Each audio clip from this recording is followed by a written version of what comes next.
Assalamu alaikum. You are watching Conceptual Learning with Nasir Abbasi. Subscribe, like and press the bell icon. Thank you. اعوذ باللہ من الشیطان الرجیم بسم اللہ الرحمن الرحیم نحمد و نصلی علی رسول الکریم اعوذ باللہ من الشیطان الرجیم بسم اللہ الرحمن الرحیم السلام علیکم مائی اسٹوڈنٹس اینڈ ویئرس. آج آپ سے بات میں کچھ میتھمیٹکس سے ہٹ کر کروں گا. یہ ٹیچر کی ذمہ داری بھی ہے کہ جب اسٹوڈنٹس کی طرف سے کوئی کوشچنز آتے ہیں تو وہ ان کو سیٹسفائی کرے, ان کو مطمئن کرے. ایکچولی ماڈرن ایجوکیشن سسٹم کے اندر ٹیچر کی ایک ڈیفینیشن یہ بھی ہے کہ teacher is a motivator, teacher is a person who gives a guide line. تو جب بچوں کو کوئی گائیڈ لائن مل جاتی ہے, جب انہیں ایک خاص گول مل جاتا ہے, جب انہیں ایک خاص راستہ دکھا دیا جاتا ہے, تو ان کی زندگی کے بہت سارے ایسے مسائل ہیں جو حل ہو جاتے ہیں, اور وہ جو تذبذب ان کے اندر پایا جاتا ہے, اور وہ جو کنفیوژن کا شکار ہوتے ہیں, اور وہ جو ان کے اندر غیر یقینی صورتحال ہوتی ہے وہ ختم ہو جاتی ہے. جب بھی کسی اسٹوڈنٹ کے اندر یہ کنفیوژن اور یہ تذبذب اور یہ غیر یقینی صورتحال ختم ہو جائے گی تو وہ اسٹوڈنٹ اپنی لائف کے جس گول کو بھی اچیو کرنا چاہے وہ آسانی سے کر سکے گا.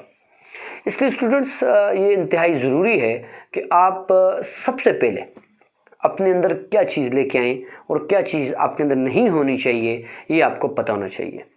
یعنی آپ جس فیلڈ میں بھی جانا چاہتے ہیں سب سے پہلے تو یہ کلیئر کر لیں کہ آپ جس فیلڈ میں جانا چاہتے ہیں اس فیلڈ کا آپ کو شوق ہونا چاہیے, ایک بات. دوسری بات یہ ہے کہ جس فیلڈ میں آپ جانا چاہتے ہیں اس فیلڈ میں جا کر کام آپ کر سکتے ہیں, اس بات کا آپ کو اعتماد ہونا چاہیے اور یقین ہونا چاہیے.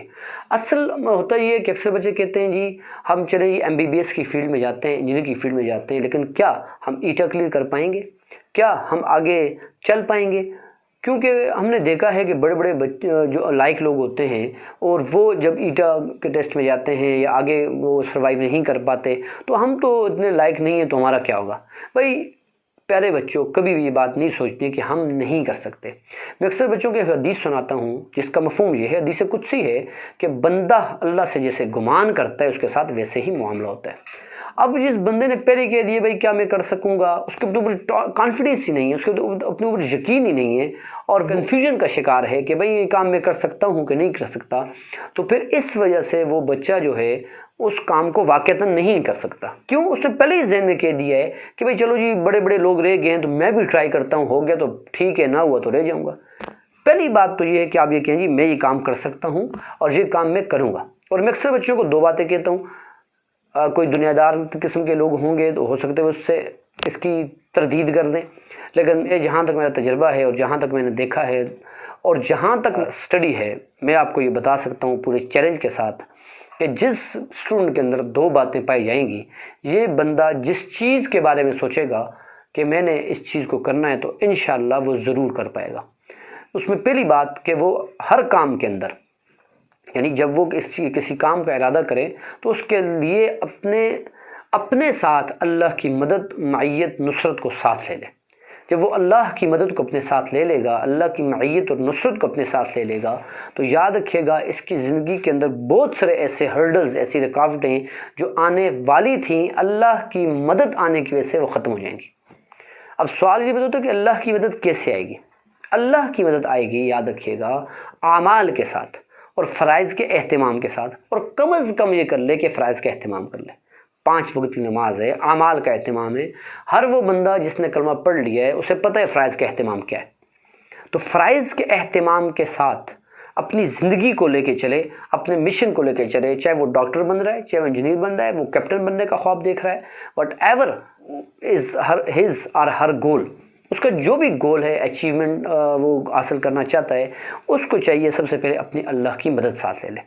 میں اکثر جو کہتا ہوں جو لوگ ہارڈ ورک کرتے ہیں اور ڈاکٹر بن جاتے ہیں, ہارڈ ورک کرتے ہیں اور انجینئر بن جاتے ہیں, وہ ڈاکٹر تو بنتے ہیں, انجینئر تو بنتے ہیں, لیکن وہ کامیاب نہیں بن سکتے. کامیاب ڈاکٹر بحیثیت مسلمان میں بتا رہا ہوں چونکہ میں ایک مسلم ٹیچر ہوں اور ہماری کمیونٹی مسلم ہے, تو میں آپ کو بالکل واضح الفاظ میں کہہ رہا ہوں, اگر آپ کامیاب ڈاکٹر, کامیاب انجینئر, کامیاب کیپٹن, کامیاب آفیسر بننا چاہتے ہیں تو اس میں سب سے پہلی بات یہ ہے کہ اللہ کی مدد کو ساتھ لیں. اور یہ کوئی مشکل بات نہیں ہے. میں نہیں کہتا تہجد پڑھیں, میں نہیں کہتا رات کو نوافل شروع کر دیں, نہیں بھائی کچھ نہ کریں, صرف 5 وقت کی نماز کا اہتمام, فرائض کا اہتمام اپنے ساتھ کر لیں تو اللہ کی مدد آپ کے ساتھ, اللہ سے مانگنا شروع کر لیں. تو جب اللہ سے آپ مانگیں گے, اللہ کی مدد آپ کے ساتھ آئے گی تو آپ کا پہلا مسئلہ تو حل ہو جائے گا کہ جتنی ہرڈلز جو نظر آنے والی ہیں اور نظر نہیں آنے والی وہ آپ کے ساتھ ہوں گی, وہ ساری ہرڈلز آپ کی ختم ہو جائیں گی کیونکہ اللہ آپ کے ساتھ ہوگا. اور دوسری بات جو بڑی اہم ہے وہ ہے جی ہارڈ ورکنگ, وہ ہے جی محنت. اور محنت صحیح معنوں میں محنت, یہ نہیں کہ بھائی اب میں نے ڈاکٹر بننا ہے تو بس گھر میں جا کے لیٹ جائیں, میں نے ڈاکٹر بننا ہے کوئی اسٹڈی نہ کریں, میں نے ڈاکٹر بننا ہے تو بھائی چند مخصوص نوٹس پر آپ اکتفا کر لیں, ہاں جی چند 2-3 ٹاپک سنیں بس اس پہ نہیں. اگر آپ نے ڈاکٹر بننا ہے, انجینئر بننا ہے, آفیسر بننا ہے, کوئی آپ نے اچھی پوسٹ پہ جانا ہے, آپ نے اپنی لائف میں کوئی گول اچیو کرنا ہے تو پھر آپ نے محنت کرنی ہوگی. یعنی دعا کے ساتھ دوا نہ ہو تو یہ تو بالکل فضول ہے. یعنی دعا تو کرنی ہے لیکن دعا کو کر کے آپ کے جی میں گھر میں بیٹھ کے اللہ سے مانگوں گا اور میں فرائض کا اہتمام بھی کروں گا لیکن محنت نہیں کرتا تو پھر یہ بندہ مطلب ہی از جوکنگ, وہ مذاق کر رہا ہے, وہ جو ہے وہ جسٹ ہی از ویسٹنگ ہز ٹائم. یعنی یہ تو کنفرم بات ہے کہ بھئی محنت, اللہ نے دنیا کو دار الاسباب بنایا ہے. یہاں اللہ نے کچھ چیزوں کے ساتھ جوڑ دی ہے. تو یہاں اللہ نے محنت کو کامیابی کو محنت کے ساتھ جوڑ دیا ہے کہ اللہ اسی کو کامیابی عطا کرے گا, اللہ اسے ہی آگے بڑھنے کی توفیق دے گا جو شخص محنت کرے گا. اس کے لیے ناکامی یہ ہو ہی نہیں سکتی. ہاں اگر وہ کافر ہے تب بھی کامیاب ہوگا, اگر مسلمان ہے تب بھی کامیاب ہوگا, یہ زبردست بات ہے. کافر ہے تو وہ دنیاوی اعتبار سے کامیاب ہو جائے گا, یعنی دنیا میں اس کو جو اس کا گول ہے اس کو وہ مل جائے گا کیونکہ اللہ نے محنت کو اس کے ساتھ جوڑ دی ہے, کامیابی کے ساتھ جوڑ دی ہے. تو اب کافر آپ دیکھ رہے ہیں اس وقت دنیا کے اندر کافر جو ہیں جتنے بھی نان مسلمز ہیں وہ اچھی ہم سے بہت بہتر ہیں دنیاوی اعتبار سے, وہ ہم سے بہت بہتر ہیں. اب وہ بہت بہتر کیوں ہیں؟ کیونکہ انہوں نے اس بات پہ عمل کر دیا ہے کہ اللہ نے جو قانون بنایا, اللہ نے من تجد لسنت اللہ تبدیلا, اللہ اپنی سنت کو تبدیل نہیں کرتے, اللہ نے سنت کے مطابق یعنی اللہ کے طریقے کے مطابق, جیسے اللہ نے دنیا کو نہیں کہتے جی 6 خلق السماوات والارض فی 6 ایام ثم استوى الى العرش کہ اللہ نے 6 دن کے اندر دنیا کو بنا دیا. تو اللہ تو کن کہتے تو فیکن ہو جاتا. تو یہ ترتیب کے ساتھ بنانا اور پھر ترتیب کے ساتھ ختم کرنا اس بات کی دلیل ہے کہ اللہ نے ہر چیز کو ایک ترتیب کے ساتھ رکھا ہے. تو اللہ نے یہاں کامیابی کو محنت کے ساتھ رکھا ہوا ہے. اب آج نان مسلم محنت کر رہے ہیں, وہ ہارڈ ورک کر رہے ہیں, وہ کام کر رہے ہیں, تو آپ دیکھ رہے ہیں وہ آگے بڑھتے جا رہے ہیں دنیاوی اعتبار سے. اب ہماری ان تک ایکسس نہیں ہے بلکہ ہم ان کے ذریعے سے آگے بڑھ رہے ہیں.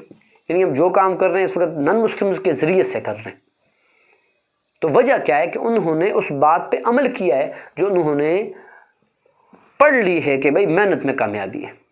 تو لہٰذا یہ بات کہہ دینا کہ میں صرف دعائیں کروں گا اور میرا کام ہو جائے گا, نہیں بھائی, محنت کرنی ہے. اور محنت کے ساتھ ساتھ دوسری بات جو میں نے آپ کو بالکل شروع میں کہہ دی کہ پازیٹیو تھنکنگ, یہ نہیں میں کر سکتا ہوں, میں نہیں کر سکتا. اکثر لوگوں کو بہت شوق ہوتا ہے پڑھنے کا لیکن وہ اس کو بوجھ بنا دیتے ہیں. کسی چیز کو جس چیز کو بوجھ بنا دیا گیا وہ ہم سے نہیں ہوگی. نماز کو ہم نے بوجھ بنا دیا, آج ہم سے نہیں پڑھی جا رہی. اور دنیا کو کوئی بھی کام, وہ آج کل بچے جم کر رہے ہیں, باڈیاں بنا رہے ہیں, ہاں جی کتنی اس میں محنت ہے, لیکن کیوں ان کو شوق ہے اس چیز کا, تو بس وہ ان کے لیے بڑا آسان ہے. اس کے بنسبت نماز تو بہت ہی آسان ہے لیکن ہمیں وہ مشکل لگ رہی ہے, اس کے لیے اتنی ہارڈ ورک نہیں ہے لیکن ہم نہیں کر پا رہے کیونکہ ہم نے اسے بوجھ بنا دیا ہے. تعلیم ہمارے ہاں تعلیم کو بہت پیچھے پھینک دیا گیا ہے. میں تو یہ ان کے لیے بات کر رہا ہوں جو تعلیم کو بھی ویلیو دے رہے ہیں, جو تعلیم کو ویلیو دے رہے ہیں اور پھر وہ مسائل کا شکار ہیں کیونکہ ہمارے ہاں تو ماحول نہیں ہے تعلیم کا. ہمارے ہاں تو اور سب چیزوں کے اندر لوگ بڑھتے جا رہے ہیں لیکن تعلیم کے اندر پیچھے ہی ہوتے جا رہے ہیں. تو اگر تعلیم میں آگے جانا ہے, آپ نے جس تعلیم کی ایجوکیشن کے جس فیلڈ میں آگے جانا ہے, اس میں پہلی چیز you should have confidence on your self. اور یہ نہیں کہنا کہ میں کر سکتا ہوں نہیں کر سکتا, بس میں کر سکتا ہوں اور میں نے 2 چیزوں کو ساتھ کرنا ہے, اللہ کی مدد اور محنت. بس جب اللہ کی مدد اور محنت کریں گے پھر نہ والی بات ہے ہی نہیں, پھر یہ نہیں کہیں گے بھائی نہیں ہو سکتا. تو یہ ایک مختصر سی بات ہے, یہ مجھ سے